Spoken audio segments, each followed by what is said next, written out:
Bismillahirrahmanirrahim. Assalamualaikum warahmatullahi wabarakatuh. Terima kasih atas kesempatan yang diberikan kepada saya. Pada kesempatan kali ini saya akan menyampaikan sosialisasi tentang RPP berdiferensiasi. Ini adalah kemarin tagihan dari Bu Estrini, dan hari ini insya Allah akan kami laksanakan, sehingga kami sudah akan menggugurkan tagihan tersebut. Untuk langsung saja, untuk RPP berdiferensiasi, nanti kita sosialisasi dulu.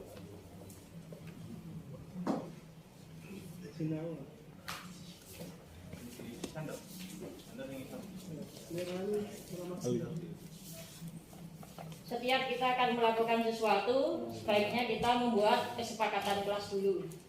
Kesepakatan kelas kita, nanti kalian Bapak Ibu boleh komplain. Yang pertama, saling menghormati. Setuju apa betul?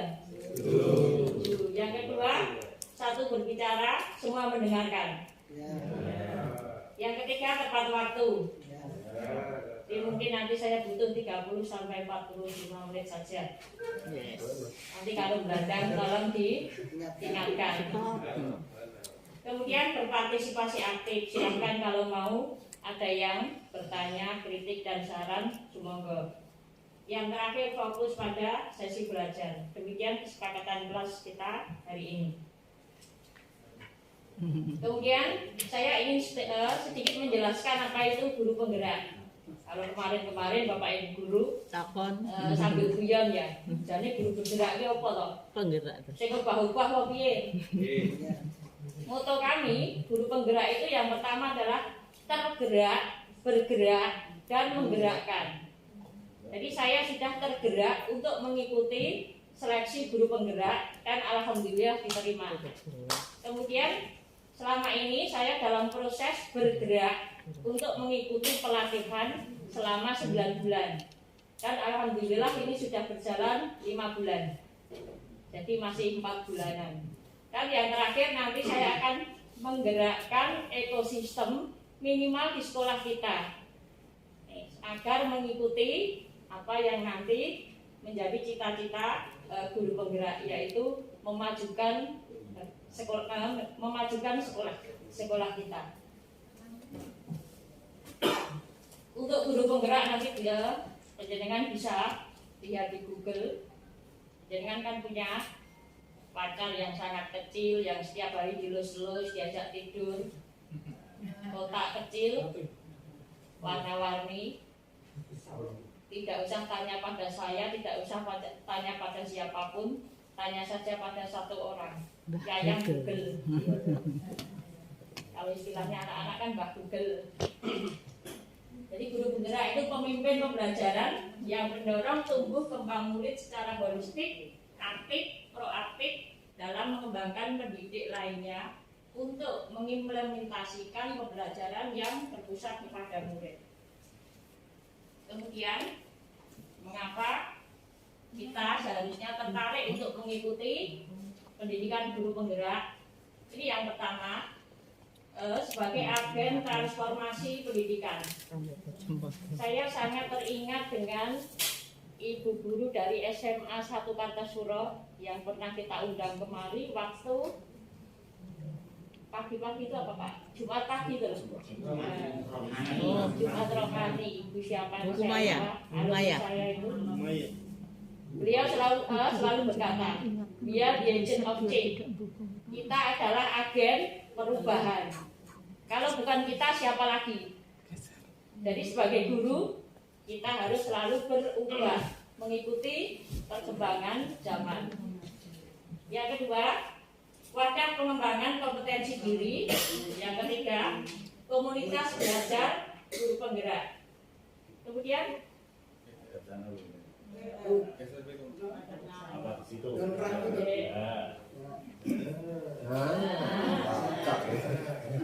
yang terakhir, ini yang tidak saya sangka. Ternyata nanti setelah lulus saya akan mendapatkan sertifikat 306 jam pelajaran. Itu yang untuk angkatan 1 sampai 4. Kebetulan saya angkatan 4. Kemudian angkatan nanti di bawah saya itu mendapatkan sertifikat 310 jam. Saya tidak tahu perbedaannya di mana. Tapi saya tahu betul bagaimana caranya mencari sertifikat itu 1 jam saja. Itu sulitnya minta ampun. Pernah saya dulu gila webinar. Waktu pandemi itu kan di rumah punya waktu banyak. Nah, saya gila webinar sampai ikut 8 webinar. Ternyata 1 kali webinar itu nilainya hanya 0,1. 8 itu saya nilaikan dapat 0,8.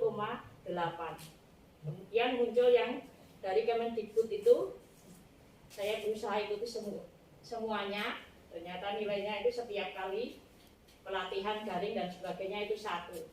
Dan saya itu sudah imbaskan ke teman-teman Bapak.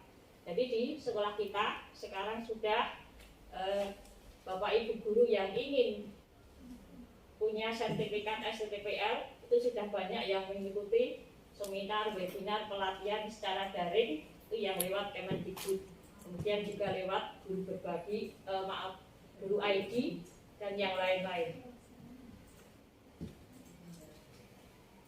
Kemudian pada guru penggerak ini sebenarnya adalah hanya mempelajari pendidikan menurut Ki Hajar Dewantara. Di Indonesia itu kita sudah punya tokoh yang paling penting dalam dunia pendidikan, yaitu Ki Hajar Dewantara. Jadi kita tidak perlu mengadopsi dari negara lain. Ternyata kita sudah punya tokoh sendiri. Jadi yang diuplek-uplek di guru penggerak itu adalah ajaran tentang Ki Hajar Dewantara. Pengajaran atau underwise itu adalah bagian dari pendidikan atau of divine. Pengajaran merupakan proses pendidikan dalam memberi ilmu atau berfaedah untuk kecakapan hidup anak secara lahir dan batin.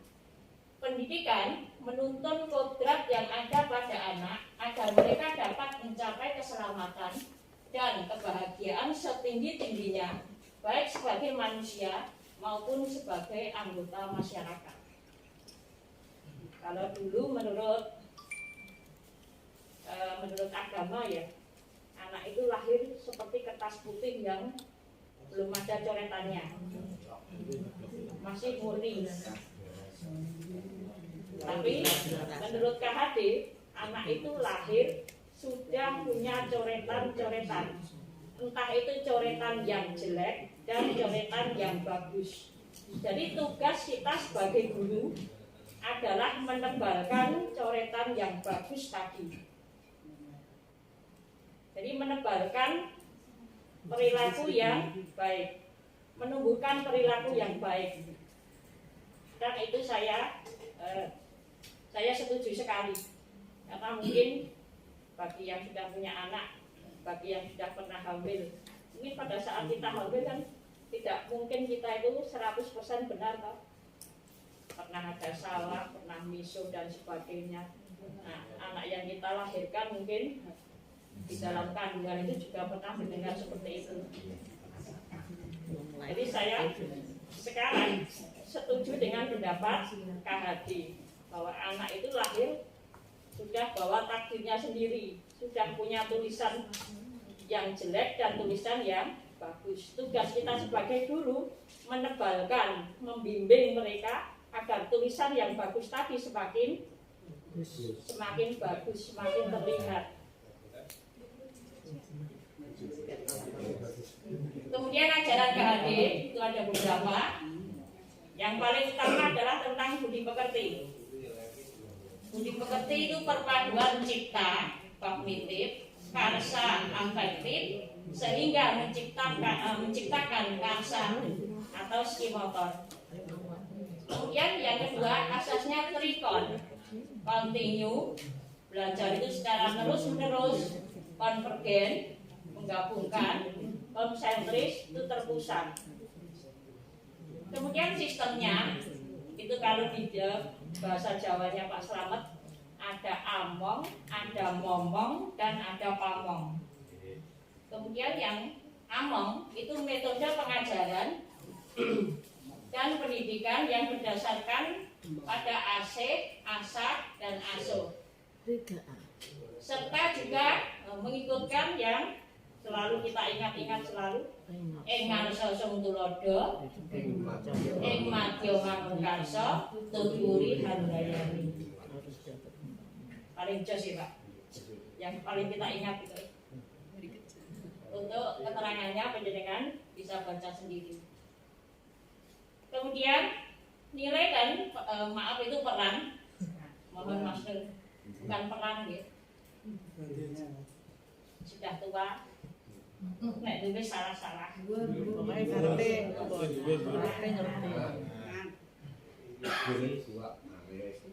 Nilai dan peran guru penggerak nanti diharapkan kami sebagai agen guru penggerak itu punya nilai satu mandiri, reflektif, kolaboratif, inovatif, dan berpihak pada siswa.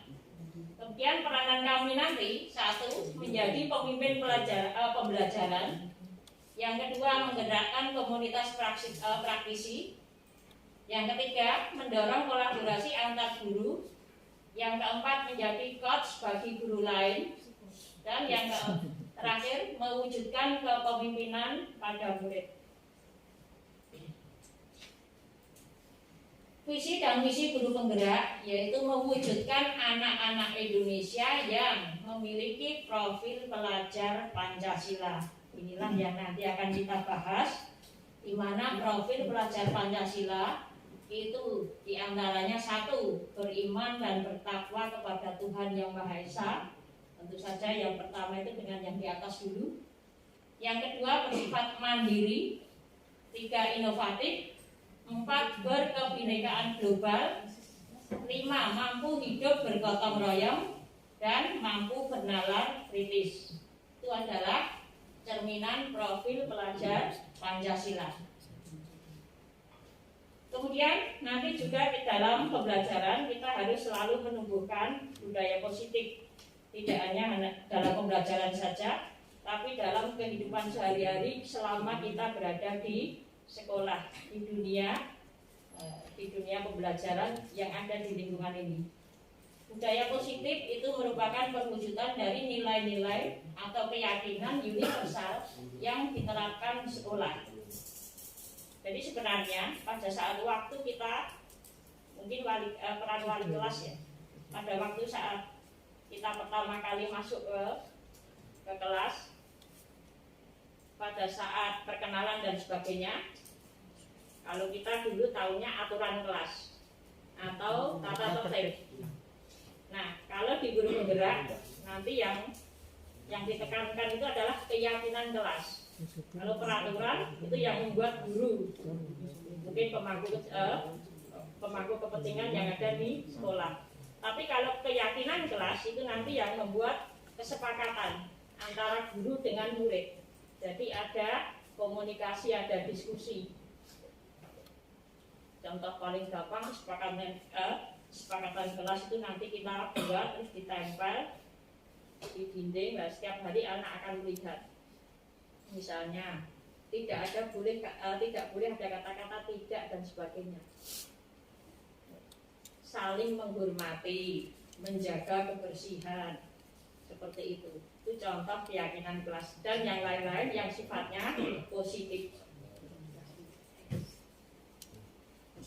Kemudian sekarang masuk ke RPP. Perbedaan RPP lama dengan perbedaan RPP baru. Kalau sekarang namanya RPP Merdeka, tapi yang di saya itu masih RPP yang berdiferensiasi. Karena nanti yang RPP baru, RPP Merdeka itu nanti sudah dibuatkan. Jadi kita tinggal pakai, tinggal jejak bagi yang kelas 7. Tapi bagi yang kelas 8 dan 9, nah nanti melanjutkan kurikulum yang sebelumnya, yang lama. Dan kurikulum yang lama itu seharusnya sudah seperti ini, sudah merupakan RPP yang berdiferensiasi. RPP lama itu tidak ada perbedaan kontennya, proses maupun produk. Kalau RPP baru, RPP berdiferensiasi, nanti terdapat perbedaan konten yang akan disajikan oleh guru, proses pembelajarannya, serta produk pembelajarannya. RPP berdiferensiasi itu pembelajaran yang memberi keleluasaan pada murid untuk meningkatkan potensi dirinya sesuai dengan kesiapan belajar, minat, dan profil belajar murid tersebut. Pembelajaran berdiferensiasi tidak hanya berfokus pada produk pembelajaran, tapi juga fokus pada proses dan kontennya atau materi. Hal yang harus dilakukan oleh guru antara lain melakukan pemetaan kebutuhan belajar berdasarkan 3 aspek, yaitu kesiapan belajar, minat, dan profil belajar murid. Bisa dilakukan dengan wawancara, observasi, survei, kemudian juga angket. Jadi sebelum pembelajaran kita itu harus memetakan kebutuhan murid dulu. Paling gampang itu kita pakai angket. Anak itu disuruh menulis. Misalnya di kelas saya itu ada 16. Kalau kelas umum kan 32. Mungkin besok sudah 32. Nah, anak itu diberi kebebasan. Kamu inginnya belajar yang bagaimana? Silakan kamu tulis. Mungkin anak itu ada yang sukanya belajar yang sifatnya auditori, mendengarkan. Ada yang sukanya belajar dengan cara membaca, jadi visual. Kemudian ada yang anak yang sukanya belajar itu dua-duanya, bisa auditori, bisa juga dengan cara melihat. Nah, karena sekarang itu kita sudah diberi diberi senjata, paling tidak sudah ada LCD. Nah, guru punya kesempatan untuk melakukan pembelajaran ini. Misalnya yang suka paling mudah kan yang pakai buku teks, yang suka dengan membaca sudah ada buku teks, tapi sebaiknya guru itu menyediakan istilahnya materi handout khusus untuk hari itu. Jadi anak tidak langsung disuruh buka buku PR halaman ini baca sendiri. Itu yang sifatnya yang suka membaca. Kemudian anak ada yang suka mendengarkan saja. Kata Pak Slamet itu guru bahasa Jawa, itu bisa pakai podcast. Podcast itu penjenengan merekam suara penjenengan, nanti kemudian diberikan kepada murid. Kan itu bisa di-share lewat HP loh Pak. Iya, bisa. Nah, kalau seperti Pak Slamet itu enak. Misalnya nyanyi Gandang Gulo 8 kelas.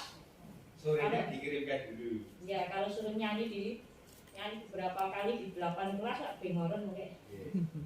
Makanya bisa pakai podcast.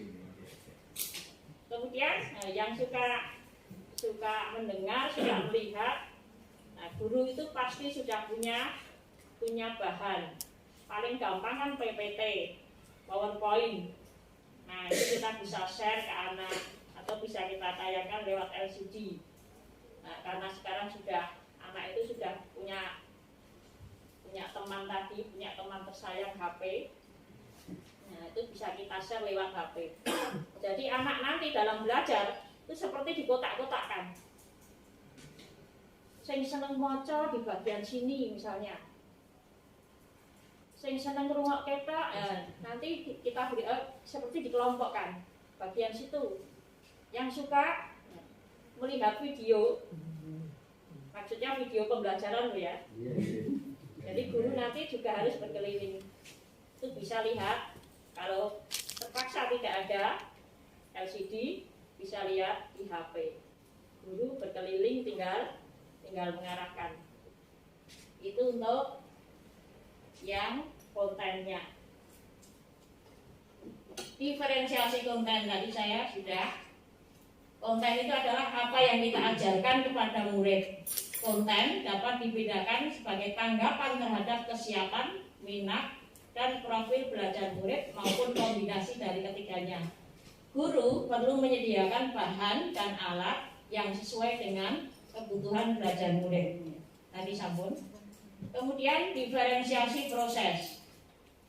Mengacu pada bagaimana murid akan memahami atau memaknai apa yang dipelajari. Diferensiasi proses dapat dilakukan dengan cara: 1. Menggunakan kegiatan berjenjang, menyediakan pertanyaan pemandu atau tantangan yang perlu diselesaikan di sudut-sudut minat. Kemudian yang ketiga, membuat agenda individual untuk murid, misalnya daftar tugas, memvariasikan lama waktu yang murid dapat ambil untuk menyelesaikan tugas, kemudian mengembangkan kegiatan bervariasi. Nah, proses itu, kalau konten tadi kita menyediakan bahan, kalau proses itu pada waktu terjadinya pembelajaran. Kemudian yang terakhir adalah diferensiasi produk. Produk adalah hasil pekerjaan atau unjuk kerja yang harus ditunjukkan murid kepada kita. Itu bisa berupa macam-macam, karangan, pidato, rekaman, diagram, atau sesuatu yang ada wujudnya. Produk yang diberikan meliputi dua hal. 1. Memberikan tantangan atau keragaman atau variasi. Yang kedua, memberikan murid pilihan bagaimana mereka dapat mengekspresikan pembelajaran yang diinginkan. Kemudian dalam pembelajaran berdiferensiasi nanti ada diselipkan juga pembelajaran sosial emosional atau disingkat PSE. PSE itu pembelajaran yang dilakukan secara kolaboratif oleh seluruh komunitas sekolah. Proses kolaborasi ini memungkinkan anak dan orang dewasa di sekolah memperoleh dan menerapkan pengetahuan, keterampilan, dan sikap positif mengenai aspek sosial dan emosional. PSE meliputi empati, mengungkapkan dan memahami perasaan, mengalokasi rasa marah, kemandirian, kemampuan menyesuaikan diri, kemampuan menyelesaikan masalah antara pribadi, ketekunan, kesetiakawanan, kesopanan, dan sikap hormat. Penerapan KSE, keterampilan sosial emosional, itu yang pertama, 1. Teknik stop untuk guru.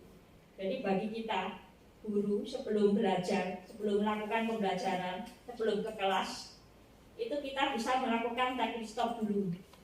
Paling mudah kita duduk dulu. Misalnya kita dari kelas A mau mengajar di kelas B, kita kembali dulu ke kantor. Kita duduk, latihan pernafasan sebentar. Istilahnya menenangkan diri. Minum, pokoknya santai, cooling down. Nek perlu tidak kipas dan adem. Baru nanti kita akan melanjutkan pembelajaran di kelas selanjutnya. Itu yang dilakukan oleh guru.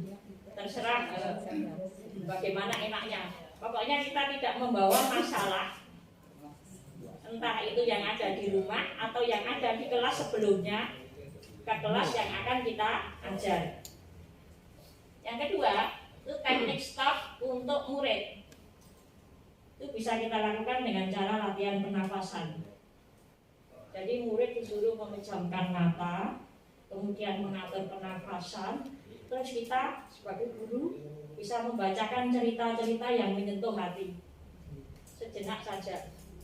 Kemarin yang di gratifikasi itu kan banyak cerita toh. Ada cerita tentang Bung Hatta, ada cerita tentang beli bakso, ya, contohnya seperti itu, Pak. Kemudian bisa juga mendengarkan musik. Kemarin saya sudah tanya dengan Pak Slamet, lagu Jawa yang bisa menginspirasi anak. Ternyata lagunya kemarin apa itu, Pak? Wajib Dadi Murid. Itu kalau kita setel di depan murid. Kalau kita setel di sini nanti wajib Dadi guru. Itu mata sekolah. Atau lagu-lagu nasional yang menyentuh hati. Jadi pada saat kita masuk, setelah berdoa dan sebagainya, murid masih gaduh, kita diamkan saja.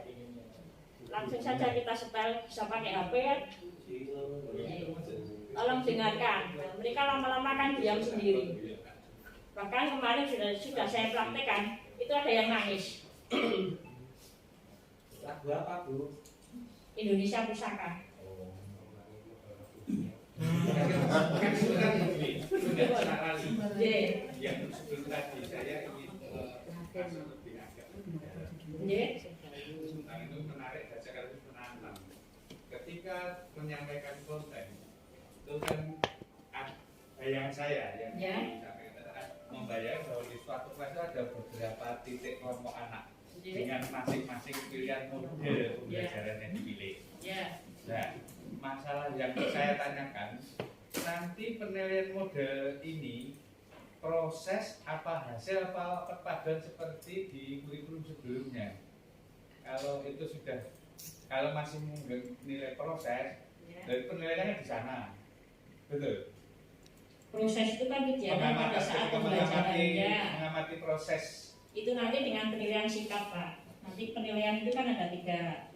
Penilaian sikap, penilaian keterampilan, dan penilaian pengetahuan. Maksud saya, ada perbedaan sistem penilaian tidak dengan kurikulum yang sebelumnya, K13 itu? Ini juga termasuk kurikulum 13, Pak. Tapi kurikulum 13 yang disempurnakan. Kurikulum 13 yang terakhir.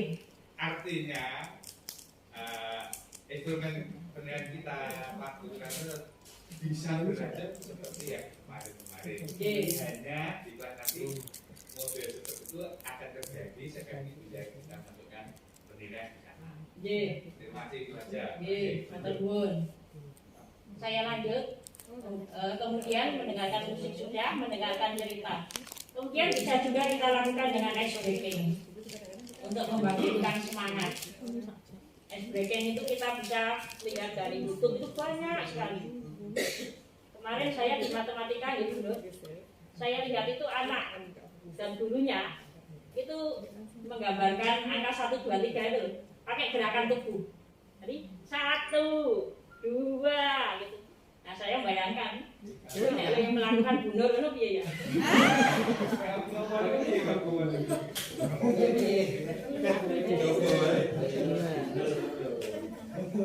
Jadi pakai gerakan tubuh lucu sekali itu anak-anaknya sambil bergerak sambil ketawa-tawa. Nah itu contoh SBT. Paling sederhana ya diajak apa gitulah, kepala pundak lutut kaki itu dipercepat. Nah nanti kan sudah salah-salah. Pokoknya agar anak itu pikirannya fresh kembali. Kemudian RPP Merdeka Belajar, inilah yang terakhir ya kan nanti kita lakukan. Saya hanya mengutip sedikit. Mardika iku Jawarna, Nora mung lepasing pangrek, nging uga kuat kuwasa amandiri pringga. Betul Mas Lala. Artinya merdeka tidak hanya terlepas dari perintah, akan tetapi juga cakap kuat memerintah diri sendiri. Ini menurut ajaran KHD.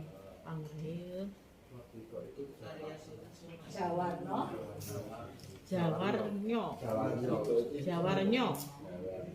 Oke. Mardika itu Jawarnyo. Jarwane itu jarwane sama dengan itu. Artinya orang lepasing pangrek. Jadi tidak hanya menuruti perintah. Yang kuat kuasa mandiri. Jadi punya prinsip. Ini ya, hanya sedikit saja saya ambil. Kemudian selama saya jadi guru penggerak, ini yang pertama, yang memberi saya izin itu Pak BH, Bapak Haryanto. Nah, sebelumnya kan kepalanya Pak BU, Bapak Kuntoro. Terus ini yang cantik saya. Ini PP saya.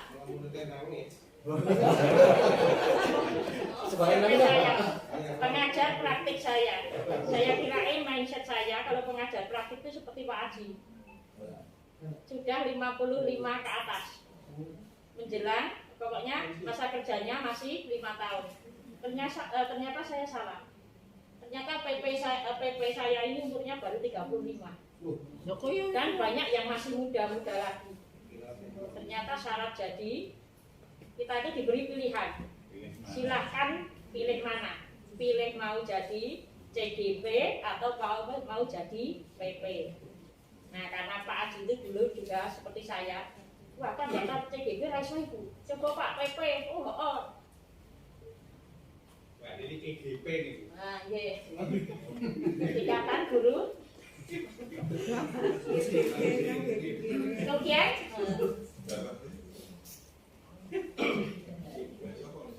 yang kedua ini Ki, Pak PLT. Suka nih. Sama ya. Matur nuwun Pak, walaupun sebentar sudah mendampingi saya. Ini di hotel Pak. Kalau pengen di hotel. Kalau ini di kantor. Yang ketiga ini Pak Aji teman saya. Jadi saya tidak merasa sendiri. Soalnya satu Bayudono itu yang dari SMP negeri. Terus kalau saya cari-cari teman saya kok tidak ada. Lindir Pulau Dewi. Untung saja di sekolah masih punya teman PP.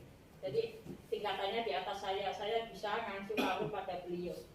Yang di sini nanti gambarnya saya nyuwun kali Pak Agus. Kurang satu Pak. Masih saya beri tempat di sini. Bisa tidak di hati. Ada jangan di hati bukan. Masih beri saya tempat kosong Pak.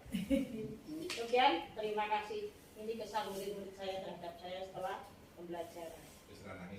Salah.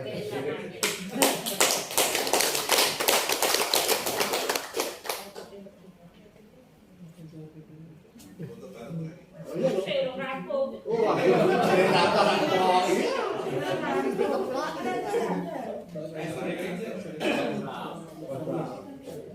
Nah, sekarang inilah contoh RPP berdiferensiasi yang sudah saya buat.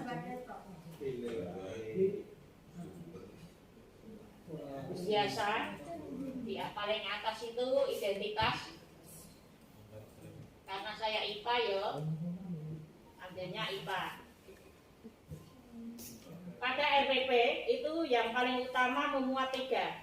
Ada tujuan, ada kegiatan inti, dan penilaian. Tolong Mas turunkan. Itu yang saya ambil interaksi makhluk hidup dan lingkungan. Tujuannya melalui pengamatan, siswa dapat menganalisis interaksi makhluk hidup di lingkungan sekitar dengan tepat. Yang kedua, melalui unjuk kerja. Jadi melalui kayak praktikum itu, siswa dapat menyajikan hasil pengamatan terhadap interaksi makhluk hidup dengan lingkungan sekitarnya dengan tepat. Sumber belajar di situ juga ada. Media, kita pakainya WA grup sekolah. Kemudian bisa pakai Google Meet, Google Classroom, dan sebagainya. Inti yang kedua yaitu kegiatannya. Yang pertama, tadi kalau pakai yang KSE, dimulai dari saya yang apa tadi? Saya yang melakukan apa tadi Bapak Ibu? Kesepakatan kelas. Saya masuk ke kelas menyapa siswa, kemudian memulai pembelajaran biasa, salam, menanyakan kabar anak, siapa yang tidak masuk dan sebagainya. Kemudian doa. Kemudian saya melakukan ice breaking sebentar. Sebenarnya di awal itu tidak perlu ice breaking dulu, tapi bisa mendengarkan musik tadi. Contoh Mas, tolong puterin yang wajibnya dari guru apa? Yang wajibnya dari murid itu Mas. Jam itu murid di sekolah. Nggih. Telat.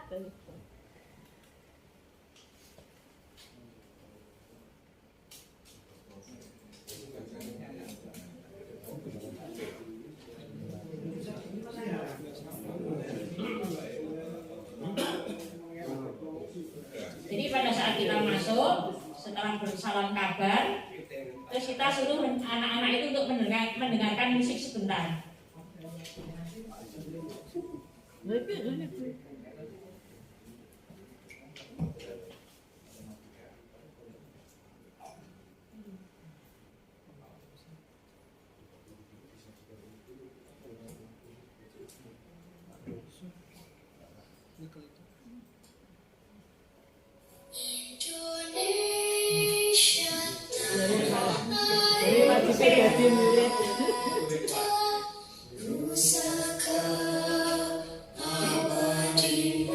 Saya sebagai guru tutup mata kalian, resapilah lagu ini, dengarkan iramanya.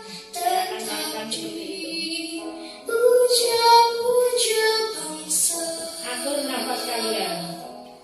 Di sana tempat lahir meta,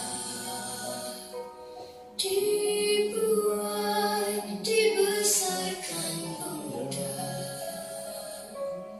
tempat berlindung di hari tua.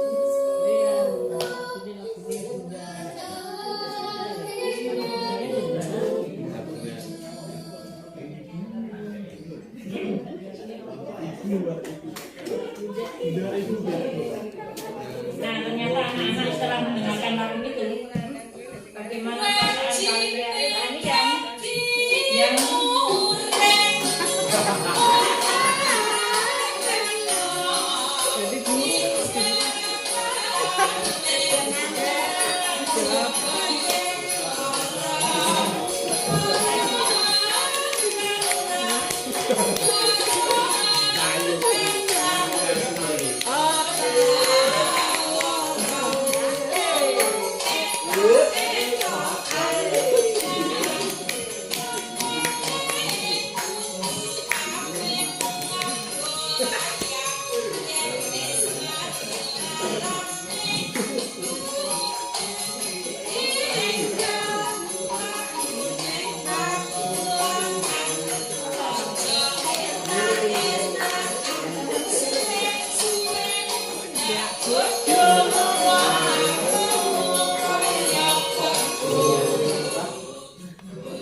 itu hanya contoh untuk membawa murid itu ke pembelajaran kita, agar mereka tadi yang dari guru sebelumnya itu mungkin belum fokus.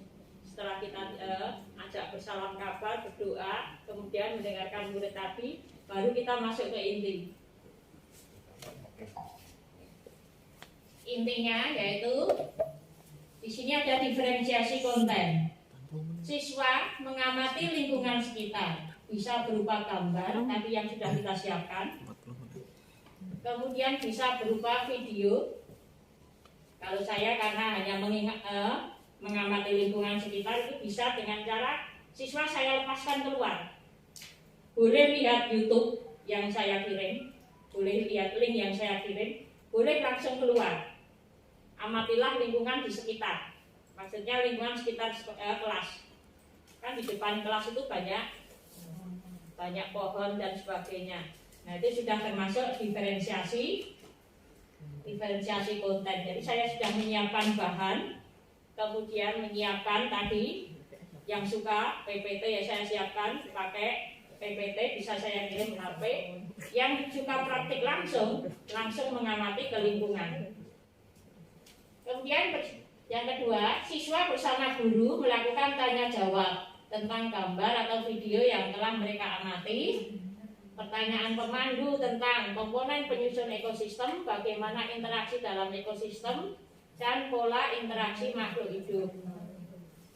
Jadi pada saat saya memberikan materi, itu saya juga memberikan pertanyaan.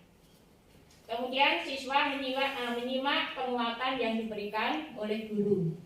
Diferensiasi prosesnya, tolong Mas. Siswa mencatat link materi yang diberikan guru terkait informasi yang diminatinya untuk digali lebih dalam terkait interaksi makhluk hidup. Contohnya komponen abiotik dan biotik, rantai atau jaring-jaring makanan dan seterusnya. Linknya itu bisa berupa video, artikel, blog, bisa juga gambar. Kan kalau di IPA itu banyak sekali cartanya. Jadi saya bisa pajang ditempel di dinding. Untuk diferensiasi produk yang terakhir nanti, siswa membuat produk hasil pengamatan terhadap interaksi makhluk hidup dengan lingkungan di sekitar rumahnya masing-masing. Nanti berdasarkan berbagai cara meminat siswa, boleh dalam bentuk infografis, poster, diagram flyer, clipping, video, lagu dan sebagainya. Siswa yang suka menggambar bisa membuat produk berupa infografis atau poster.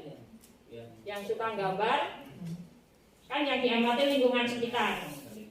Misalnya lingkungan depan rumah masing-masing atau yang dekat dengan rumahnya.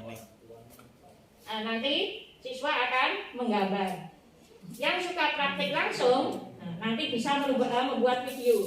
Jadi dia berkeliling sambil bicara, sambil menunjukkan, mungkin ada teman lain atau keluarganya yang memvideokan. Yang ketiga, yang suka menulis dan sebagainya, itu membuat clipping. Jadi difoto, kemudian dibuat tulisan, diberi gambar, nanti dikumpulkan dalam bentuk clipping. Itu adalah diferensiasi produknya. Kita tidak boleh matok. Tugasnya harus dalam bentuk clipping, itu tidak boleh. Berarti tidak memerdekakan siswa. Jadi tugasnya itu harus sesuai dengan minat siswa. Kemudian untuk penutup, nah di sela-sela tadi, setelah anak-anak tadi melakukan melakukan pembelajaran, nah saya akan melakukan ice breaking. Tapi kalau di situ dia tidak ada. Ini pembelajaran KS-nya, KSE-nya. Ice breaking itu untuk membangkitkan kembali semangat. Contoh ice breaking yang paling gampang tadi, seperti apa tadi? Yang matematika. Oh, yang pakai huruf. Sekarang karena Bapak Ibu sudah kayaknya sudah capek, silakan berdiri.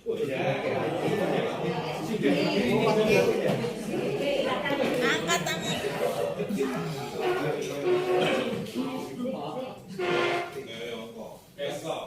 Tidak usah buat kamera. Mari kita segarkan badan kita yang semalam capek. Tolong. Mari kita pijit diri kita sendiri. Yuk, 1, 2, 3, 4, 5, 6, 7, 8. Kemudian satunya lagi.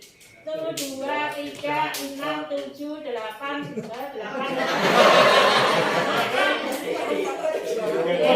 Kemudian kita pijit 8 kali. 1, 2, 3, 4, 5, 6, 7, 8. Satunya 1, 2, 3, 4, 5, 6, 7, 8. Kemudian jari-jari kita putar. 1, 2, 3, 4, 5. Kemudian sebaliknya 1, 2, 3, 4, 5. Kemudian silahkan saling berhadapan.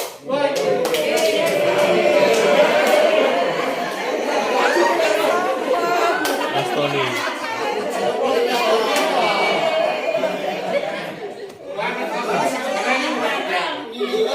Oke, Pak, kalian stop.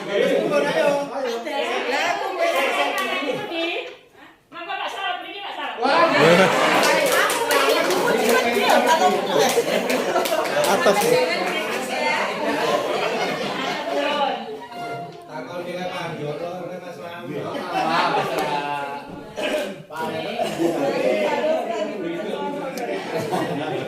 Nanti untuk yang lain kita lanjutkan di rumah.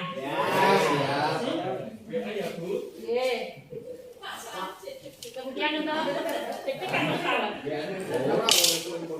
Anak bercepol. Agak ke atas. Iya. Penutup. Untuk penutup, itu guru bersama siswa membuat kesimpulan Kemudian melakukan evaluasi dengan memberi soal-soal latihan. Kemudian memberikan tugas selanjutnya, misalnya kerjakan tugas halaman ini untuk besok. Setelah itu menutup pembelajaran dengan salam. Tidak lupa karena ini masih COVID, selalu mengingatkan protokol kesehatan. Nah, inti yang ketiga adalah penilaian. Penilaiannya ada 3, sikap, pengetahuan, keterampilan. Silakan bawah. Untuk penilaian sikap, itu kita buat tabel seperti itu. Bawah lagi. Nah, rubriknya kalau saya hanya 2. Itu tentang komitmen menyerahkan tugas dan keaktifan. Lanjut. Kemudian untuk penilaian pengetahuan itu harus ada kisi-kisi. Kemudian lanjut. Harus ada soalnya. Itu pura-puranya ekosistem. Lanjut. Ada soalnya, kemudian ada rubriknya. Rubrik itu penskoran. Lanjut. Yang terakhir ada skornya. Kemudian terakhir untuk penilaian keterampilan. Nah, keterampilan tadi kita beri kebebasan karena hasilnya berupa produk. Produk tadi kita bisa bebas. Nah, saya buat kisi-kisinya itu ada seperti itu. Menyajikan hasil pengamatan, kemudian bisa juga mempresentasikan hasil pengamatan. Ya. Untuk rubrik penilaiannya nanti juga sudah ada. Nah, dari itulah RPP berdiferensiasi yang saya selipi dengan KSE. Nah, untuk RPP Merdeka Belajar itu juga memuat seperti itu. Intinya nanti kita tambahkan profil pelajar Pancasila. Misalnya di dalam kurung di belakangnya itu diberi tulisan mandiri atau diberi tulisan berkebinekaan global, atau yang berdoa tadi di belakangnya diberi tulisan beriman, bertakwa kepada Tuhan Yang Maha Esa. Jadi inti dari RPP yang sekarang sesuai kurikulum 2013 itu hanya 3. Ada tujuan, ada inti, dan ada penilaian. Yang penting penilaiannya harus lengkap. Demikian paparan saya kali ini tentang RPP berdiferensiasi dan sedikit pengetahuan saya tentang guru penggerak. Hanya demikian dari saya. Mungkin banyak salah kata dan ucapan juga perbuatan. Saya mohon maaf. Akhirul wassalam. Assalamualaikum warahmatullahi wabarakatuh.